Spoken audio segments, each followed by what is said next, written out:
देखिए, मैं समझता हूँ कि हर आदमी को अपनी पीठ थपथपाने का पूरा हक है, वो अपनी पीठ थपथपाते रहें, लेकिन इन 7 सालों में जनता का जो हशर हुआ है वो मुझसे और आपसे छुपा हुआ नहीं है।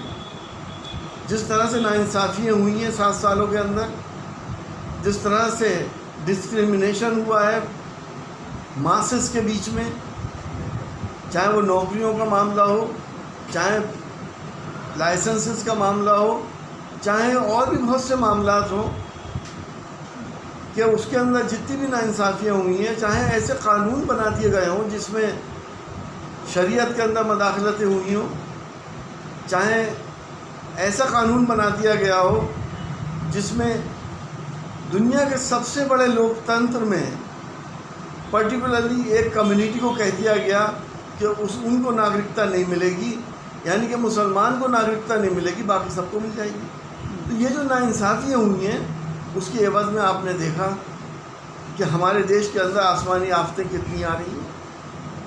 10-10 दिन में 2-2 तूफ़ान आ गए। हमने देखा है कि कोरोना के अंदर गरीब आदमी का क्या हशर हुआ है। हमने उस गरीब को देखा है जो 2 जून की रोटी लिए पटरियों को बजा रहे थे और उनकी लाशों के टुकड़े हमने देखे हैं। सर, ये तो प्राकृतिक आपदा है, इसमें बीजेपी का क्या दोष है सर? देखिए, हम और आप और चाहे हिंदुस्तान के ज़्यादातर 99% लोग ये मानते हैं, हम सब धार्मिक लोग हैं, हम ये मानते हैं कि दुनिया का चलाने वाला और दुनिया में इंसाफ करने वाला कोई और है। अगर ज़मीन वाले जब इंसाफ नहीं करते हैं तो आसमान वाला इंसाफ करता है, और जब वो इंसाफ करता है तो उसमें इफ़ एंड बट नहीं हुआ करता। आपने देखा नहीं पिछले दिनों क्या हुआ है, लाशों की कितनी बेहुरमती हुई है, कुत्तों को लाशें खानी पड़ गई, दरिया में बहा दी गई।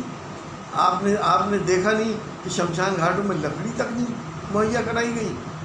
आखिर कौन सी सरकार है ये? क्या सिर्फ बड़े लोगों की है? मल्टी मिलियनर्स की सरकार है, गरीब का कोई हक नहीं है यहाँ पर।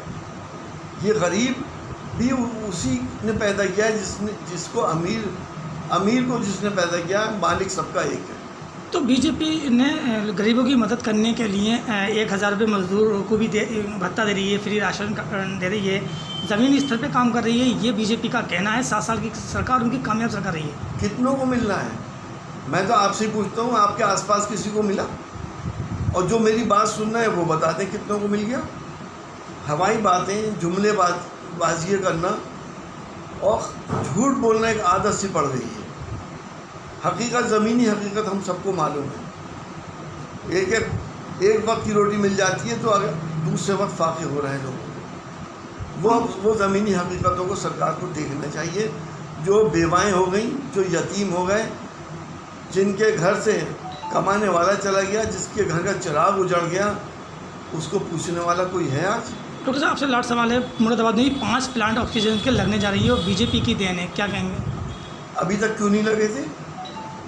21वीं सदी के भारत में जब दुनिया कहाँ से कहाँ जा रही है, क्या ये हमारे और आपके लिए शर्म की बात नहीं है कि हज़ारों लोग ऑक्सीजन की कमी की वजह से तड़प तड़प के मर गए? किसी और मुल्क के बारे में आपने सुना है सर? ये सिलेंडर की मारामारी हो रही है। अगर कोई अपने बाप के लिए सिलेंडर लेके आया तो कोई दूसरा उसका सिलेंडर छीने लिए जा रहा है कि मुझे अपनी बीवी को लगाना है। कभी सुना है आपने? ये सब कुछ हुआ।